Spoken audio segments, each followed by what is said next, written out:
the home of the do-it-yourself trucker.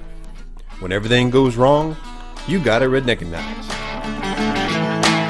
So we're going to dive into a little stuff, the news that has been going on in Colorado, in the Denver area. There was a crash that happened a while back where it was a big truck that was coming down the hill, brakes failed, and then there was stopped traffic or slow traffic due to another accident, like a fender bender. And this was in April of 2019 on Interstate 70 west of Denver. And of course, west of Denver, they were coming down the big hill and the brakes failed. And the driver just didn't, according to the prosecution, there were at least two of those escape ramps that the driver went right by.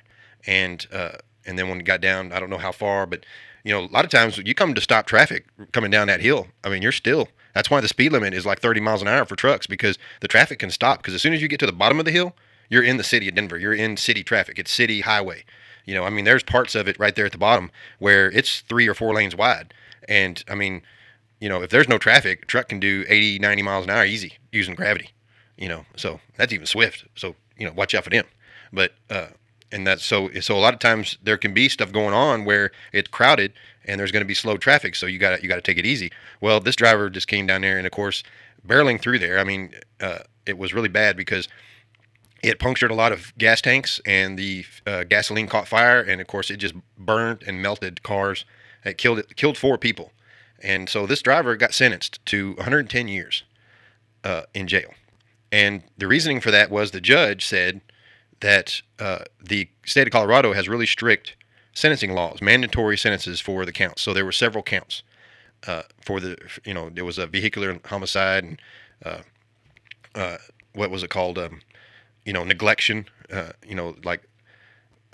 what is it called? Neglect homicide or resulting, from neglection or whatever. And then of course there was vehicular stuff and then, all failure to maintain control and everything like that. So using all those mandatory sentences for the 4 counts and all that stuff, the judge just in sentencing this, got found guilty on all charges. And then the next day or the week or whatever, the judge did this crazy sentence of 110 years. So a lot of people thought, it's because he's Hispanic, because the guy's name, his name is, what was it called? Aguilera Maderos.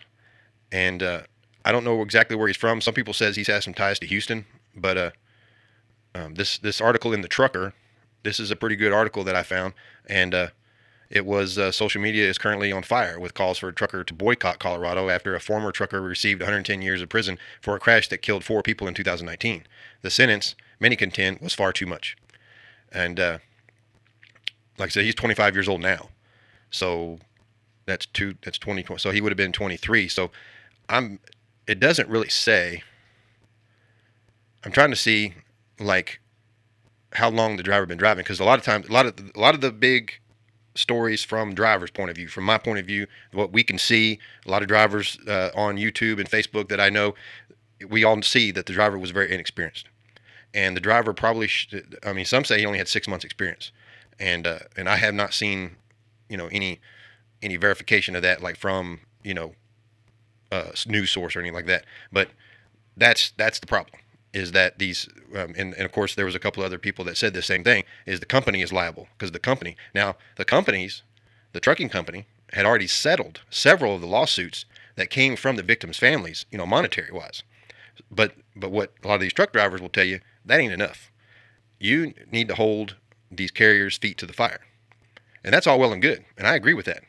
If you're going to say, hey, we trained this guy, but you really didn't, and we're going to stick him in a truck, and we're going to watch him and make sure he doesn't do anything bad, but you really don't. And then we're going to make sure we don't give him anything that he can't do, which you don't either. And you just throw him to the fire, you throw him to the wolves. I say it all the time. As a driver, a new driver, your first year is going to be your worst year, because you're going to make a ton of mistakes. And this driver here, he made one really bad mistake. And really, it was the brakes gave out. It was and they say mechanical failure. I don't know what that means. What do you call, parts of this article says, in response to brewing boycott, which was taken on the hashtag No Trucks to Colorado, the Colorado Motor Carriers issued the following statement on Twitter. It says, feel for driver, No Trucks for Colorado, has some info that is not accurate. Not mechanical failure, brakes gave way due to inexperienced driver traveling in mountains above posted speed limit, not gearing down. Overheated brakes gave way. He knew of hot brakes, yet bypassed runaway truck ramp. So that's, I guess some of the people that are boycotting said, hey, the brakes gave out. Well, the brakes give out. Brakes always give out. And that's mechanical failure, and that's not right. The driver overheated them. So that was what happened. The driver didn't gear down. Sometimes you think you geared down. You think gearing down might be just one gear. No, you need several, especially going down that Colorado mountain. Like I said, there's chances. Speed limit, I think, is 35. In most cases, going down those big hills, the speed limit is 35. You might be able to slow down to 35, but that doesn't mean the truck's going to be able to maintain that without burning the brakes. So you're going to have to gear down, maybe even one gear lower than you need, and then just go slow. Speed limit's 35. That means you can go 20. Some people are going to hate it. Even big trucks will hate it, but you're going down a hill and you're not going to kill nobody. So that kind of thing, that's a big deal. The one thing though I'll tell you is that this inexperienced thing was a big deal. And I'll even go a little further than a lot of these people saying the carrier needs to be held liable. And I'll tell you right now, you know who needs to be in jail? Are your government officials. Okay? You want somebody to be held accountable? Your government officials need to be held accountable. The government, okay, said that this guy could drive.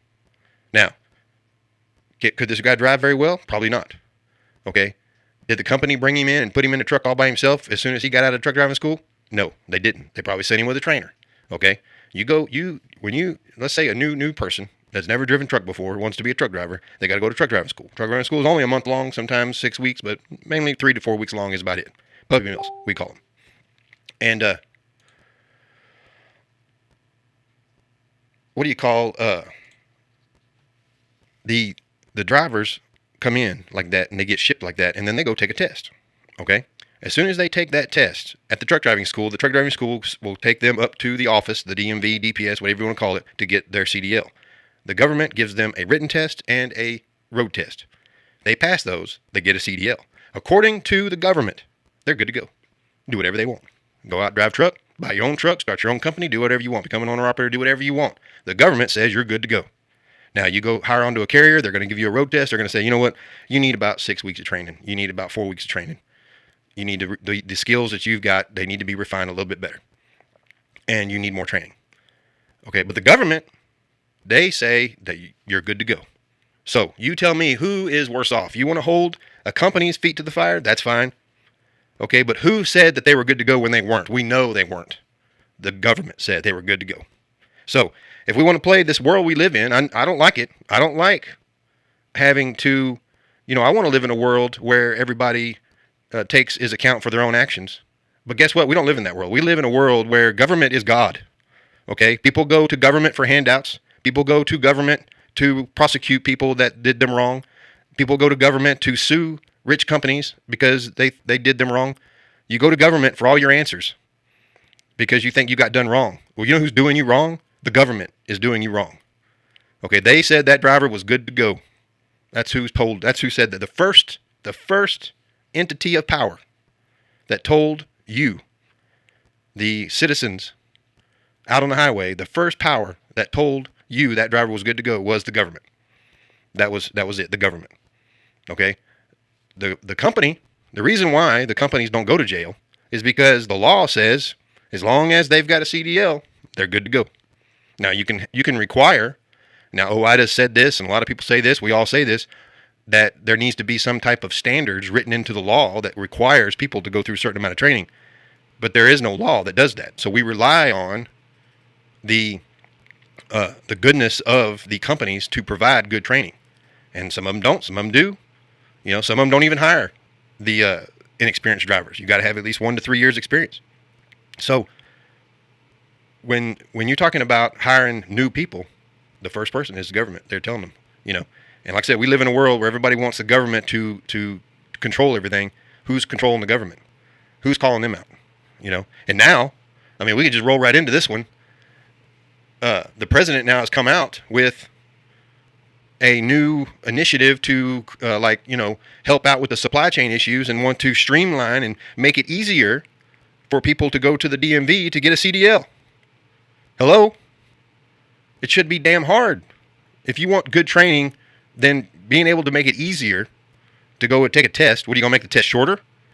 You got to make the test harder. We see that, but that means it's gonna be more difficult. That means it's gonna take longer.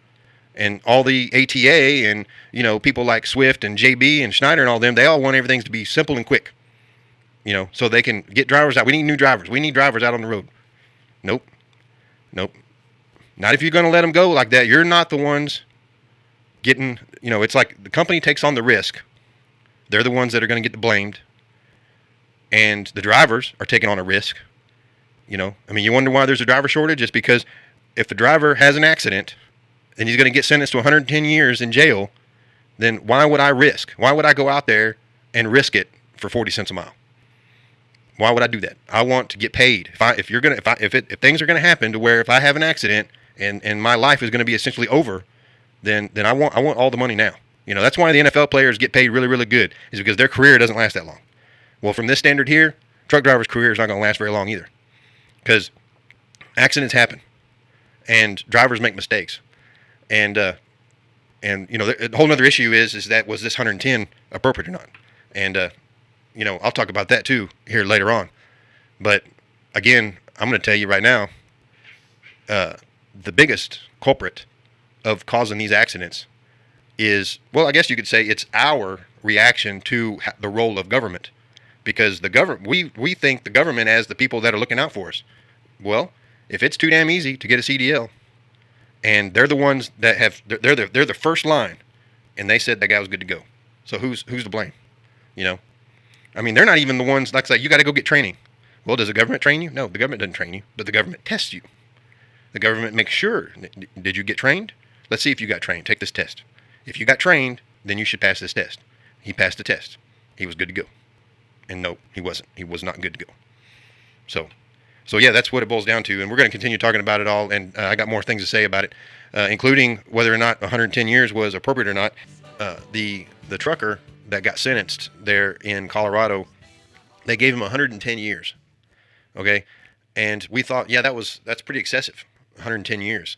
And I was thinking about some things, which to me, I thought he was pretty brave for standing up there and, taking it. Cause, I don't know. I don't know the details of it, whether or not he was injured in the accident, because if I had been in that accident where I knew I caused that accident, and I was able to walk away from that accident, like I got out of the truck, I'm just thinking about a movie, like in a scene of a movie where a disaster has happened or some kind of tragedy, and the star of your movie is standing there, in sadness and pain because of what they see in front of them.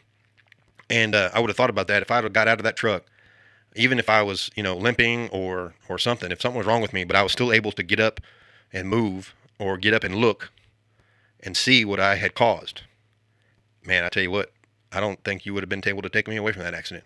I'd have been already in a body bag, because, essentially your life is over. Just like what he says in this article, when he was standing there before the judge.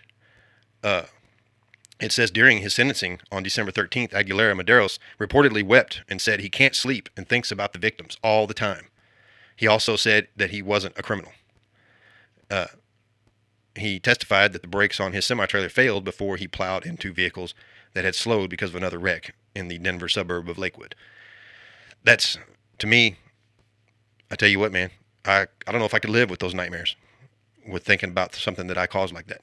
So whether or not he got 110 years, let's just say that he was found innocent of any wrongdoing, your life's over.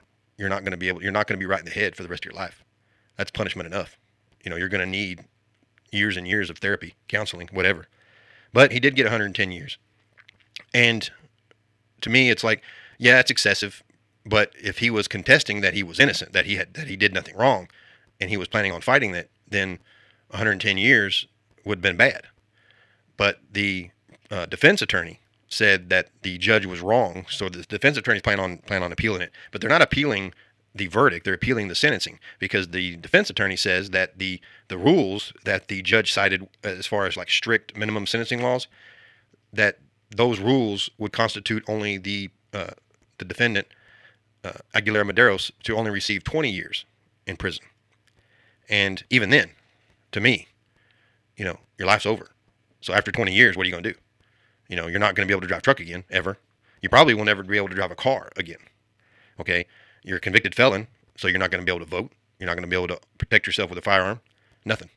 Your only hope is, to me, when I'm thinking about all the scenarios, the only hope you have, if you do have a chance to get out of prison, is that while you were in prison, you studied and like took classes or some kind of schooling to where you've earned some type of degree to where you could become some type of scientist or, some type of skill that doesn't require you to do any driving and doesn't require you to make any kind of heavy decisions, something. Because to me, in my mind, he probably struggled to become a driver, as everybody does when they're kind of down and out. And let's say that he did get only 10 years or 15 or 20, and he didn't educate himself to be able to get some type of degree, and he just gets out of prison. He's probably going to end up being a criminal because he's going to get into a gang or something in prison. And then once he gets out, he's going to go to work. He's going to probably become some type of mule where he's going to illegally transport drugs or people or whatever because he's going to be part of the gang underworld now. Or if he's just some Joe Blow that, didn't get any type of good skill where he doesn't have to drive or operate any machinery, that means he's going to end up mowing grass. And, that's not good either.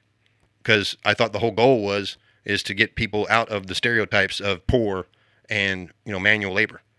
So, this mistake, it was a terrible mistake due to, it could be incompetence, could be just wasn't trained properly, which, like I said, that's another thing. But I mean, life's over.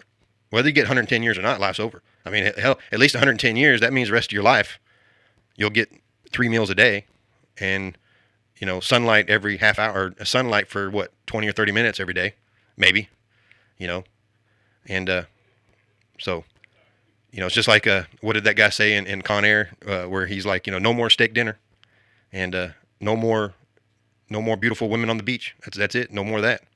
So yeah, life's over. Whether you get 110 years or not, if you're trying to make it into society as a decent person, that's over with. So, to me, I wouldn't think, I think 110 years is probably, I would say not cruel, but it's lighter than what he would have gotten if he hadn't gone to prison, because life's still going to be hard. Life was probably hard for him when he started truck driving, and life's going to be even harder now, whether he's in prison or not. Life is just going to be harder. And I, like I said, if he can handle it, more power to him, because I know I couldn't, and I wouldn't want to be part of that, to where you had to struggle like that. So, what's going on, Greg? I knew that was you going to be chiming in and me going off here for a couple of hours. I don't know where even to start tonight. I really don't. Man. I tell you what, though, what do you think? I wanted to actually get your opinion of what you thought about the 110-year deal.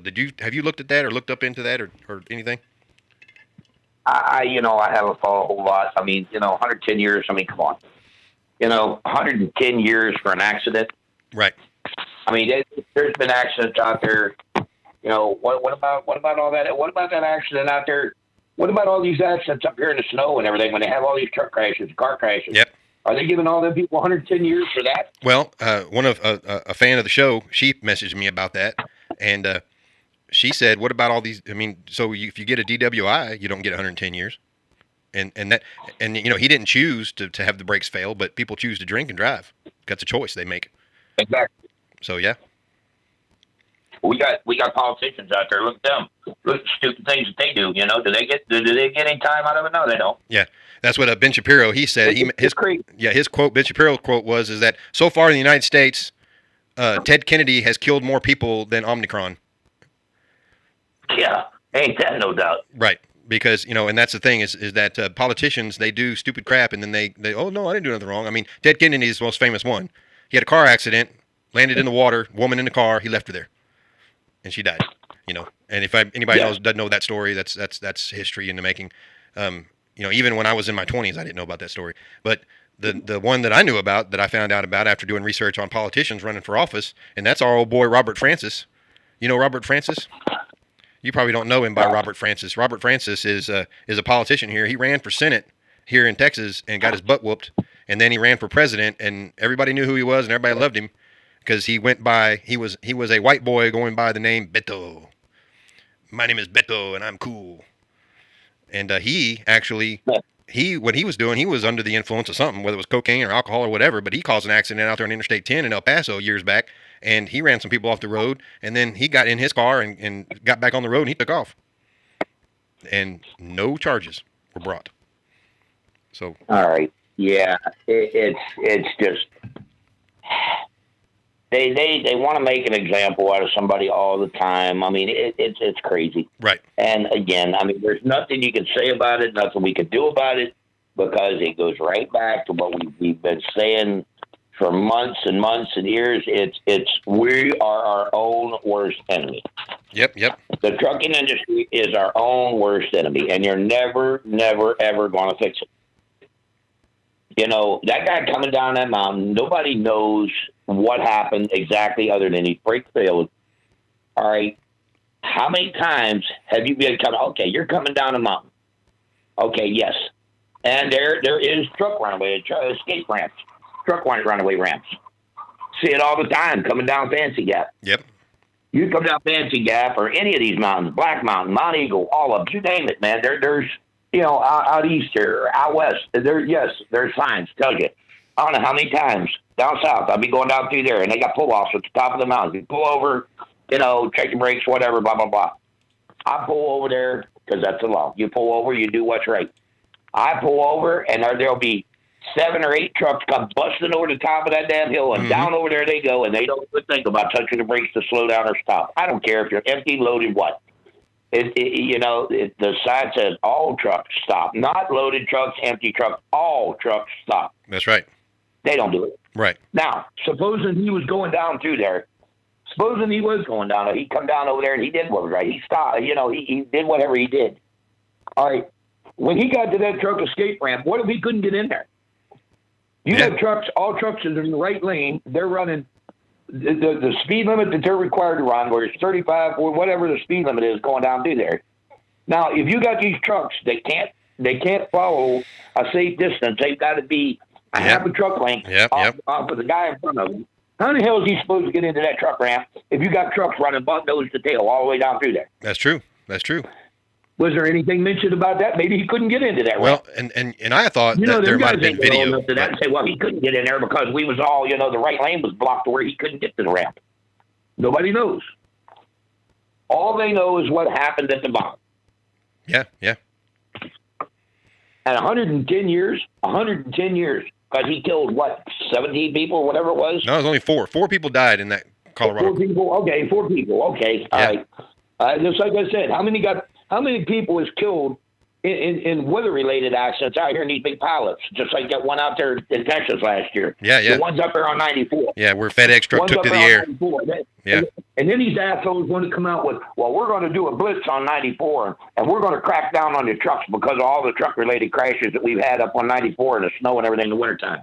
Blitz my ass. Don't blitz my ass. Blitz because what? Because you don't do your job any other time of the year. You want to take and pick and choose your days that you do it. I've said it all along. Why does safety stop when the weather gets bad? Yep. When the weather gets bad, safety don't stop. So when they want to run their 72-hour DOT checks, do it in the middle of February or March or January.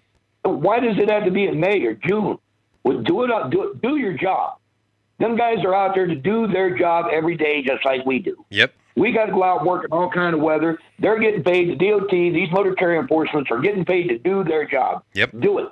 Do it every day, not just when you feel like it. Yep. You know, what about, okay, just like Iraq. They went over there because of weapons of mass destruction. They didn't find any. How many people lost their life over there, senselessly lost their lives over there, and they didn't find anything? Whose fault was that? The government. Did anybody that had control of that made that call, did they do 110 years in prison? Exactly. For killing all them people over there? Right. No, they didn't. Horseshit. Yep. Horseshit. 110 years because of an accident. Give me a break. Yeah. But I. So what about all the people that's been killed in these big cities because of Antifa and all this mess up there burning and killing people and everything?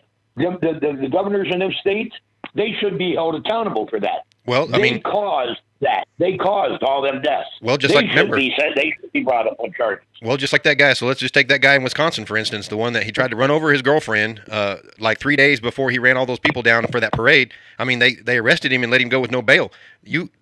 So your district attorney and your mayor or whatever, whoever decided to do that, to release that person with no bail, that person needs to be in jail. That's what needs to happen. Yeah, and you're right. I mean, these government officials all over the place. I mean, they all, we're going to defund the police, and the cops are racist and all that, and then crime goes up. Well, who goes to jail for that? I mean, like, oh, you're a victim of a crime. I'm so sorry. We're going to do better next time. No, you're not, because you're going to keep making it a political issue, and throw it in our faces, and then you're going to say, police are racist and crime is up, but you can't carry any guns around with you. You can't do that. We don't want you doing that. That's crazy. You look at this, okay? Just like George Floyd, any of these that lost their lives up there because of police brutality. Okay, he goes and he gets shot. They lose their life. You got mass confusion. You got Antifa and Black Lives Matters and whoever it may concern. They're out there. They're protesting. They're shutting the streets down. They're blocking traffic. They're burning. They're looting and everything. Now, what the hell would they do right now if the trucking industry done the same thing because of that man right there? Yeah, right. You want to put him in jail for 110 years for something that was an accident. He didn't, I know, regardless of neglect or negligence or what, that man didn't purposely come down that damn hill like that, mountain like that, just run into the people intentionally just to kill them. Right. He didn't do that. Right. What would they do if we went out there and started blocking highways and shit and started beating hell out of everybody and started, burning everything in sight and everything because of what they did to one of our own? Yep. Where do you suppose that would go?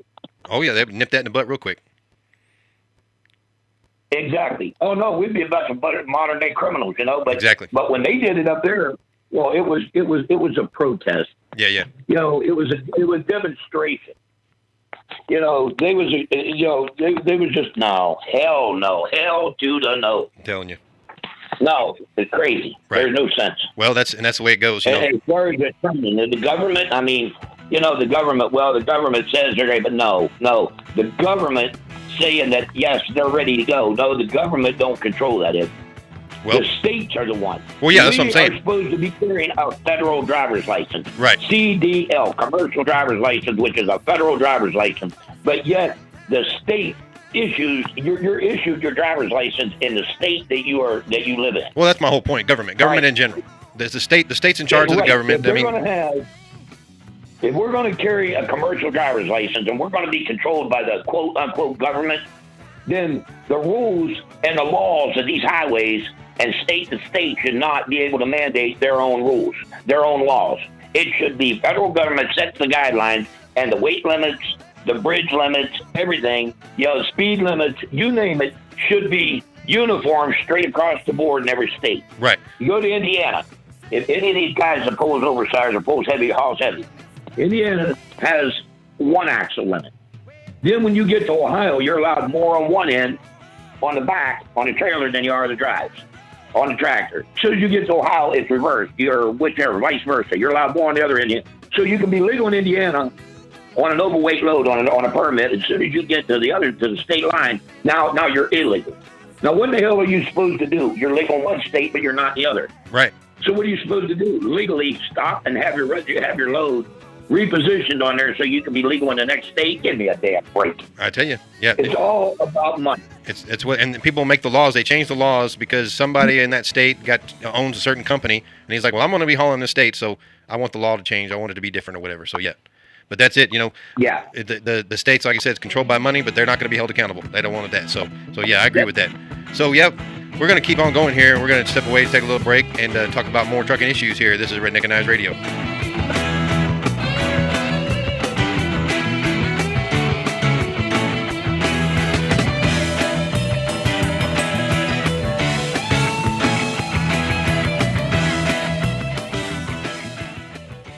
This week's episode is sponsored by LTR Transportation. Come be part of a great carrier celebrating a new year with new trucks and new growth.